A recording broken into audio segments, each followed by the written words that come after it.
السلام علیکم دوستو، امید کرتا ہوں آپ سب لوگ خیریت سے ہوں گے، مزے میں ہوں گے۔ دوستو آج کا ویڈیو بہت امپورٹنٹ ہونے والی ہے، ضرور پورا واچ کیجئے گا۔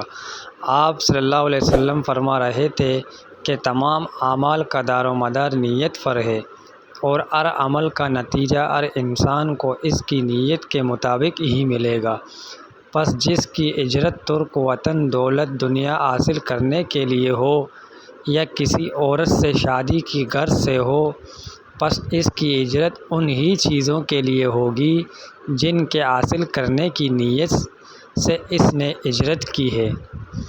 ایک شخص حارث بن عشام نامی نے ان حضرت صلی اللہ علیہ وسلم سے سوال کیا تھا کہ حضور، آپ پر وحی کیسے نازل ہوتی ہے؟ آپ صلی اللہ علیہ وسلم نے فرمایا کہ وحی نازل ہوتے وقت کبھی مجھ کو گھونٹ کی سی آواز محسوس ہوتی ہے، اور وحی کی یہ کیفیت مجھ پر بوجھ شاک گزرتی ہے۔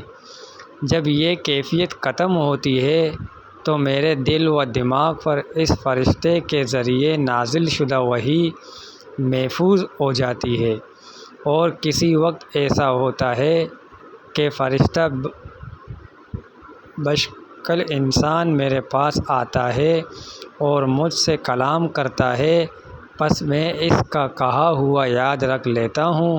حضرت عائشہ رضی اللہ تعالیٰ عنہا کا بیان ہے کہ میں نے سخت کڑاکی سردی میں ان حضرت صلی اللہ علیہ وسلم کو دیکھا ہے کہ آپ صلی اللہ علیہ وسلم پر وحی نازل ہوئی، اور جب اس کا سلسلہ موقوف ہوا تو آپ صلی اللہ علیہ وسلم کی پیشانی پسینے سے شرابور تھی۔ دوستو ویڈیو کو ضرور سبسکرائب کریں، دوستو بیل آئیکن کی بٹن کو ضرور پریس کریں۔